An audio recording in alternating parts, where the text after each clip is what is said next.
पीके मसीह ministry में आपका स्वागत है। हम वचन और प्रार्थना के द्वारा लोगों को आत्मिक जीवन में आगे बढ़ने के लिए उत्साहित करते हैं। हमारे साथ शामिल होने के लिए इस चैनल को सब्सक्राइब करें।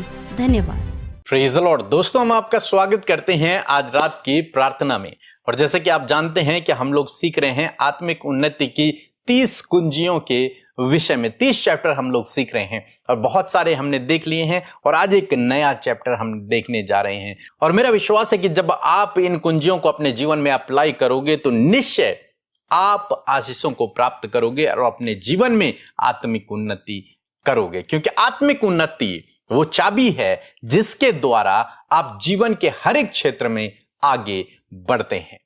और आज जो मेरा टॉपिक है वो ये है कि जो कुछ भी परमेश्वर ने आपको सौंपा है, जो कुछ भी आपके पास है, आपको दिया गया है, उसमें आपको विश्वास योग्य निकलना है। और जब आप विश्वास योग्य निकलेंगे तो निश्चय आपकी आत्मिक उन्नति होगी। क्यों?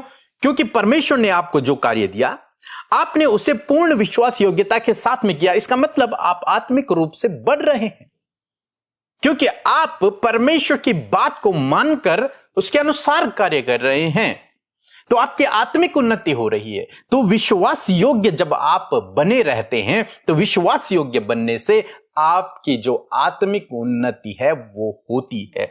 और जब आपकी आत्मिक उन्नति होती है तो आप जीवन के हर एक क्षेत्र में आगे बढ़ते हो। ऐसे ही कुछ यीशु मसीह ने सिखाया। लिखा है लूका रचित सुसमाचार उसका 16 अध्याय यदि आप निकालेंगे और 10 पद यदि आप पढ़ेंगे तो लिखा है, जो थोड़े से थोड़े में सच्चा है वह बहुत में भी सच्चा है। यानी कि जिसके पास जो थोड़ा सा थोड़ा भी किसी के पास है, यदि वो उसमें विश्वास योग्य बना रहता है तो वो अधिक में भी क्या होगा? विश्वास योग्य होगा। एक और वचन प्रभु यीशु मसीह ने कहा 12 पद में कि यदि तुम पराये धन में सच्चे न ठहरे, विश्वास योग्य न ठहरे, तो जो तुम्हारा है उसे तुम्हें कौन देगा? कई बार हम लोग देखते हैं जब लोग दूसरे के यहां नौकरी करते हैं, जॉब करते हैं या दूसरे के साथ में बिजनेस करते हैं, तो वो उसके लिए विश्वास योग्य नहीं रहते। वो पूर्ण विश्वास योग्यता के साथ में काम नहीं करते, वो तन मन धन से काम नहीं करते। कई बार आपने देखा होगा। क्यों? क्योंकि उन्हें लगता है ये तो दूसरे का काम है, उन्हें लगता है इससे प्रॉफिट तो दूसरा कमाएगा, उन्हें लगता है ये तो पराये का है। यही यीशु मसीह यहां पे कह रहे हैं, जब तुम पराये के धन में विश्वास योग्य नहीं हो तो तुम्हारा जो तुम्हारा है उसे तुम्हें कौन देगा? मीन्स यदि तुम दूसरे के धन में, दूसरे के यहां विश्वास योग्य नहीं हो तो तुम्हें फिर अपना भी नहीं मिल पाएगा, क्योंकि तुम विश्वास योग्य हो ही नहीं। आप कब किसी व्यक्ति को और अधिक देते हो? कब किस व्यक्ति का आप प्रमोशन करते हो? या फिर कौन व्यक्ति आगे की ओर बढ़ता चला जाता है जो विश्वास योग्य रहता है? कोई भी बड़े आदमी को देखो आप, वो अपने साथ में किसको रखता है? जिस पर उसे भरोसा होता है, जिसको देखकर उसे लगता है कि ये मेरे लिए विश्वास योग्य है, उसे वो प्रमोट करता है, उसे वो बढ़ाता है, उसे वो और अधिक चीजें देता है, उसकी पोस्ट को बढ़ाता चला जाता है। क्यों? क्योंकि उसे लगता है कि ये जो मेरा कर्मचारी है ये विश्वास योग्य है, ये अपने काम के प्रति विश्वास योग्य है, ये अपने जो पैसा मैं देता हूं उसमें विश्वास योग्य है, ये मेरे लिए और मेरे बिजनेस के लिए, मेरे काम के लिए क्या है? विश्वास योग्य है। इसलिए उस पर ज्यादा भरोसा करता है और उसे आगे बढ़ाता है। सेम सिद्धांत है परमेश्वर के राज्य में भी। जब आप परमेश्वर के द्वारा दी गई चीजों के प्रति विश्वास योग्य बने रहते हो, तब परमेश्वर आपको और अधिक देता है। और यदि जो छोटा सा परमेश्वर ने जो काम आपको दिया है, जो जिम्मेदारी आपको दी, यदि आप उसमें विश्वास योग्य नहीं है तो परमेश्वर कभी भी आपको वो बड़ा काम नहीं देगा। क्यों? क्योंकि आप छोटे में विश्वास योग्य नहीं रही, आप थोड़े में विश्वास योग्य नहीं रही, तो अधिक में कैसे विश्वास योग्य रह पाओगे? नहीं रह पाओगे। यदि आप 1000 रुपए में विश्वास योग्य नहीं है, सपोज किसी ने आपको 1000 रुपए दिया और उसने कहा कि मार्केट जाओ कुछ सामान लेके आओ, आप गए, आपने 800 का सामान लिया, 100 अपने लिए रख लिया और वापस आके कहा कि सारा पैसा खत्म हो गया, ये 1000 रुपए का था।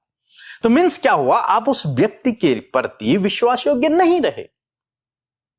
मात्र 1000 रुपए में अब उस व्यक्ति को तो पता है, अब जब उसे पता है तो वो क्या करेगा? वो 1,00,000 रुपए का कभी भी आप पर भरोसा नहीं करेगा। वो कभी भी आपके हाथ में 1,00,000 रुपए नहीं देगा या फिर 10,000 रुपए नहीं देगा, क्योंकि उसे पता है जब ये 1,000 में विश्वास योग्य नहीं है तो 10,000 में तो ये कभी हो ही नहीं पाएगा, और 1,00,000 में तो ये कभी भी नहीं हो पाएगा, ये तो पकड़ते ही भाग जाएगा। समझ रहे हैं आप मेरी बात को? मैं आपको सिंपल भाषा में समझाने की कोशिश कर रहा हूं। तो जो कुछ परमेश्वर ने आपको दिया है उसमें आपको विश्वास योग्य निकलना है। एक दृष्टांत यीशु मसीह ने सुनाया, मत्ती रचित सुसमाचार उसके 25 अध्याय में हम ये दृष्टांत देखते हैं, तोड़ों का दृष्टांत। और जब अंत में यहां पर लिखा हुआ है 21 पद में प्रभु यीशु मसीह ने कहा कि 20 और 21 पद में पढ़ लेता हूं, जिसको 5 तोड़े मिले थे उसने 5 तोड़े और लाकर कहा, हे स्वामी, तूने मुझे 5 तोड़े सौंपे थे, देख मैंने 5 तोड़े और कमाए हैं, मैंने 5 के 10 कर लिए हैं। तब उसके स्वामी ने उससे कहा, धन्य है हे अच्छे और विश्वास योग्य दास, तू थोड़े में विश्वास योग्य रहा, तू 5 तोड़ों में विश्वास योग्य रहा, तूने उन्हें बर्बाद नहीं किया, तूने उन्हें बढ़ाया, इसलिए मैं तुझे बहुत वस्तुओं का अधिकारी बनाऊंगा, अपने स्वामी के आनंद में सहभागी हो जा। उसने क्या किया?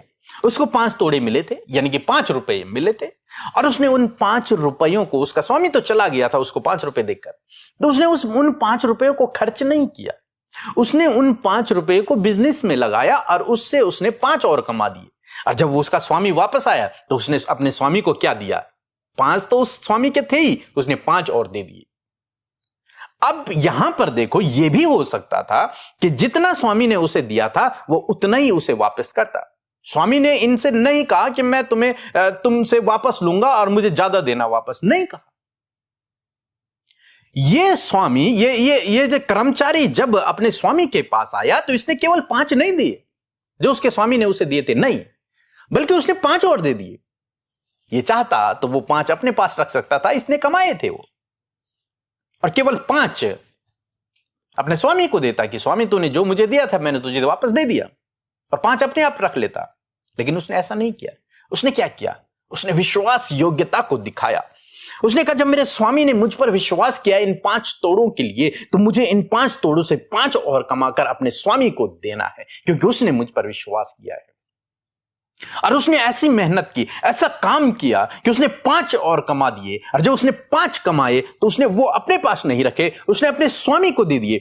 और जब 10 उसके स्वामी के पास आए तो उसे बहुत खुशी हुई। उसने कहा, स्वामी के पास कमी नहीं है, स्वामी के पास बहुत है।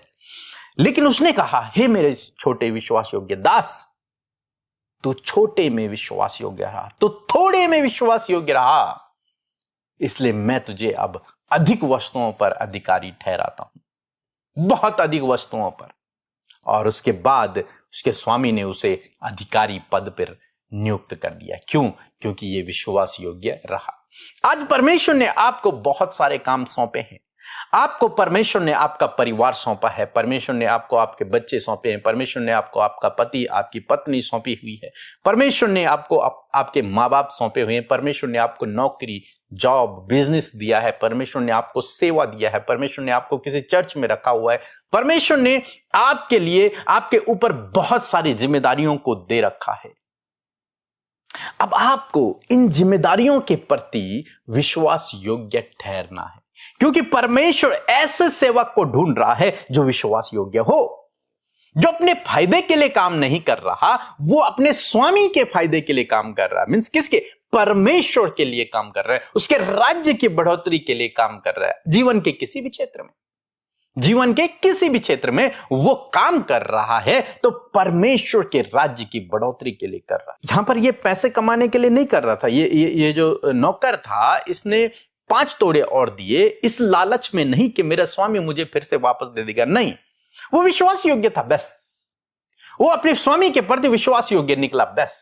उसके मन में केवल एक बात थी कि मुझे अपने स्वामी के प्रति विश्वास योग्य रहना है। यदि उसने मुझ पर विश्वास किया है तो मुझे विश्वास योग्य बनना है, बस।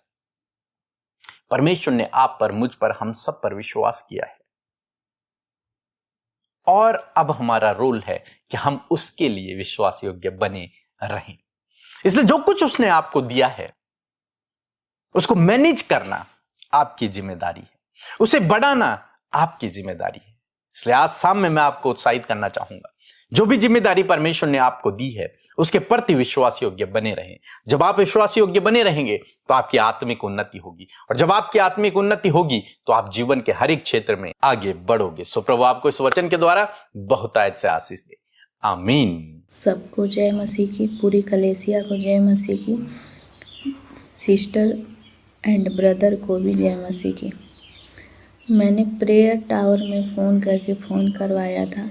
मेरे जॉब पे कोई और कब्जा करना चाह रहा था, जिसके लिए मैंने प्रेयर सेंटर में फ़ोन किया तो एक सिस्टर ने मेरे लिए प्रार्थना की, जो जॉब मुझे वापस मिल गई।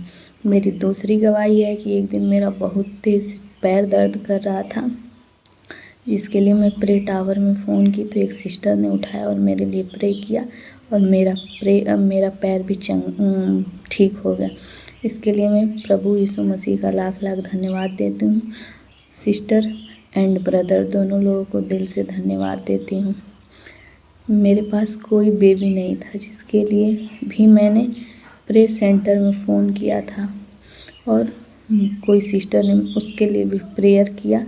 मैं इस टाइम बेबी बॉय के साथ ब्लेस हो चुकी हूँ। प्रभु यीशु मसीह का दिल से धन्यवाद करती हूँ। Praise the Lord. आप सबको जय मसीह की। इस सुंदर सी गवाही को सुनकर आप सब उत्साहित हुए होंगे, क्योंकि परमेश्वर ने जैसे इनके जीवन में कार्य किया, प्रभु यीशु मसीह आपके जीवन में भी कार्य करेंगे। सो आइए हम सब मिलकर प्रार्थना करें। धन्यवाद धन्यवाद धन्यवाद करते हैं स्वर्ग में विराजमान अति पवित्र महान सामर्थ्य पिता। हम आपका आदर सम्मान आपकी तारीफ करते हैं प्रभु। सच में तू अच्छा है, तू भला है प्रभु जी, और तेरी करुणा सदा की है परमेश्वर। प्रभु मैं धन्यवाद करती हूँ परमेश्वर की सुंदर जीवन तूने हमें दिया है प्रभु जी। धन्यवाद करते प्रभु कि तूने जो कुछ भी हमारे जीवनों में किया है प्रभु वो अद्भुत है। इस बात के लिए तेरा धन्यवाद करते हैं। धन्यवाद तेरी उपस्थिति के लिए, धन्यवाद प्रभु तेरे पवित्र आत्मा के लिए जो हमारा सहायक है और हमारी मदद सहायता करता है प्रभु। मैं धन्यवाद करती हूँ प्रभु तूने हमारे गुनाहों को माफ किया। धन्यवाद करती हूँ प्रभु कि तूने हमें चुना और नाम लेकर बुलाया, अपने राज्य का नागरिक बनाया प्रभु। हम सब पर अपनी दया को, अपनी करुणा को तूने बनाए रखा है। इस बात के लिए तेरा धन्यवाद। धन्यवाद कि परमेश्वर प्रभु आज की शाम में तूने हमें एकत्रित किया, इस संगति का हिस्सा बनाया प्रभु। आज जितने भी भाई बहन, बच्चे, नौजवान, बुजुर्ग लोग हमारे साथ इस प्रार्थना में शामिल है प्रभु, उन सबको तेरे नाम से आशीष देते हैं और प्रार्थना करते प्रभु कि हर एक व्यक्ति के जीवन में तेरे कार्य हो पिता, तेरी भलाइयां, तेरे उपकार, तेरा प्रेम उनके जीवन में बना रहे परमेश्वर।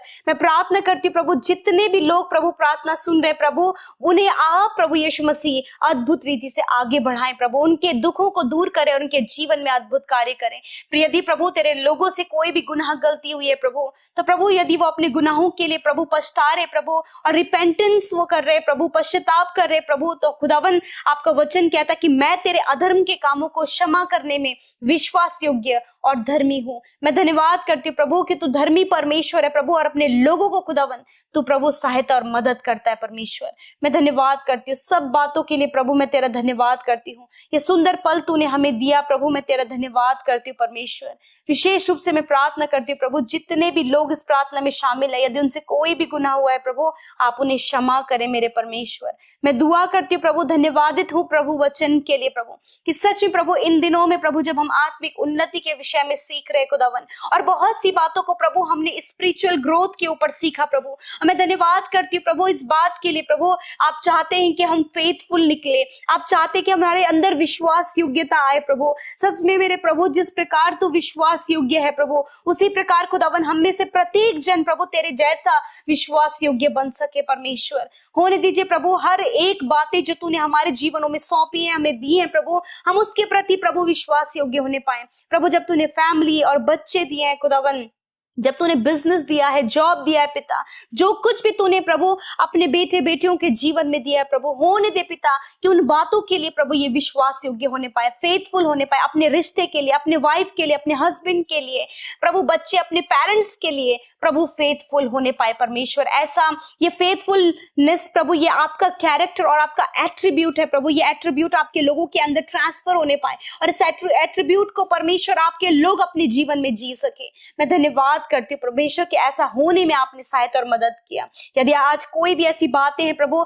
जब प्रभु आपके लोग परमेश्वर प्रभु अपने जीवन से उस फेथफुलनेस को नहीं दिखा पा रहे हैं, पवित्र आत्मा इनकी सहायता और मदद करे प्रभु, कि जो भी तूने इन्हें दिया है उसमें ये वैल्यू को ऐड कर सके, अपनी विश्वास योग्यता को दे सके परमेश्वर प्रभु। जब तूने इन्हें जॉब दिया है प्रभु, कोई भी कार्य दिया है प्रभु, या फिर अपने स्वामी के अधीन तूने इसे किया है प्रभु, मैं प्रार्थना करती हूँ प्रभु हर एक व्यक्ति जब तेरे अधीन है प्रभु, तो खुदावन जैसा तू विश्वास योग्य ये भाई बहन अपने काम के लिए, अपने परिवार के लिए, अपने बच्चों के लिए, जीवन के हर एक क्षेत्र में प्रभु उस विश्वास योग्यता को जी सके, एक्सप्लेन कर सके प्रभु अपने जीवन से, अपने लाइफ से परमेश्वर। धन्यवाद करते पिता, आज जितने भी लोग परमेश्वर प्रभु दुखों में और समस्या में है प्रभु, यीशु के नाम से वो दुख, वो समस्या, वो पारिवारिक प्रॉब्लम्स यीशु के नाम से निकल कर चली जाए। हर एक कलेश, हर एक लड़ाई झगड़ा, हर एक तनाव यीशु के नाम से चला जाए। हर एक निराश करने वाली, भ्रमित करने वाली बातें, डिस्टर्ब करने वाली बातें यीशु के नाम से चली जाए। मैं कमांड करती हूँ, मैं प्रार्थना करती हूँ डिप्रेशन, एंजाइटी, डर, हर प्रकार के बुरे सपने मैं यीशु के नाम से कमांड करती हूँ कि इनके जीवन से जाओ यीशु के नाम से।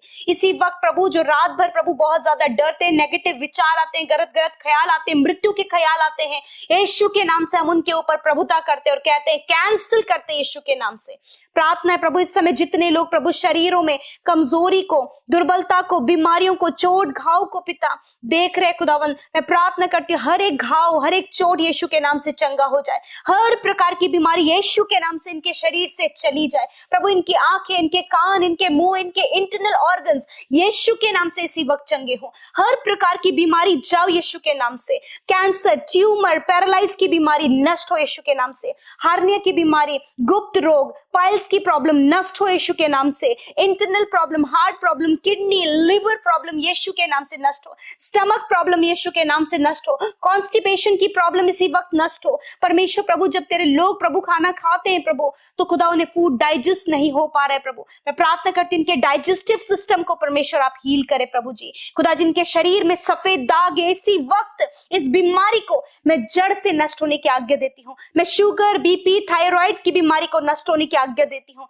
मैं इसी वक्त हर प्रकार की स्किन एलर्जी को नष्ट होने की आज्ञा देती हूँ। हर प्रकार के फंगल इन्फेक्शन को नष्ट होने की आज्ञा देती हूँ। लिवर इन्फेक्शन को नष्ट होने की आज्ञा देती हूँ। आंतों में इन्फेक्शन को नष्ट होने की आज्ञा देती हूँ प्रभु। जिनके बहुत ज्यादा हेयर फॉल हो रहा है, यीशु के नाम से हेयर फॉल को मैं स्टॉप होने की आज्ञा देती हूँ। मैं प्रार्थना करती हूँ प्रभु, जब जिनको पिता चोट लगने के कारण प्रभु उनकी हड्डियां टूटी हैं प्रभु जी, हड्डियां ब्रोकन हुई हैं प्रभु, मैं प्रार्थना करती हूँ प्रभु, तो हड्डियों को हष्ट पुष्ट करने वाला, हड्डियों को चंगा करने वाला परमेश्वर है प्रभु। आप इनको चंगा करे प्रभु। यदि एक्सीडेंट होने के कारण प्रभु जी पिता चोट आई है परमेश्वर पिता, और डॉक्टरों ने ऑपरेशन के लिए बोला है खुदावन, मैं प्रार्थना करती हूँ प्रभु कि तू डॉक्टरों का डॉक्टर है प्रभु, तो इन्हें हील कर इसी वक्त, इंस्टेंट आप इन्हें हील करे परमेश्वर पिता। प्रभु मैं प्रार्थना करती हूँ जो देख नहीं सकते, बोल नहीं सकते, चल फिर नहीं सकते, यीशु नासरी के नाम से देखने लगे, बोलने लगे, सुनने लगे यीशु के नाम से। जो मेंटली वीक है यीशु के नाम से, मेंटली प्रॉब्लम चली जाए यीशु के नाम से।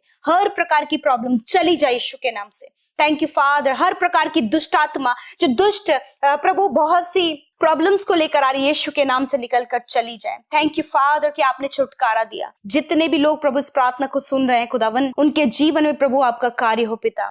थैंक यू जीसस, आपने हम सब की प्रार्थनाओं को सुना। आज रात में अच्छी नींद से सुलाएं ताकि कल का दिन प्रभु तेरे साथ में देख सके। धन्यवाद प्रभु, आपने प्रार्थना सुना। हर एक प्रार्थना विनती जो आपके लोगों ने भेजी आपने सुनकर उत्तर दिया। धन्यवाद करते हैं, यीशु के नाम से प्रार्थना मांगते हैं। आमीन, आमीन और आमीन।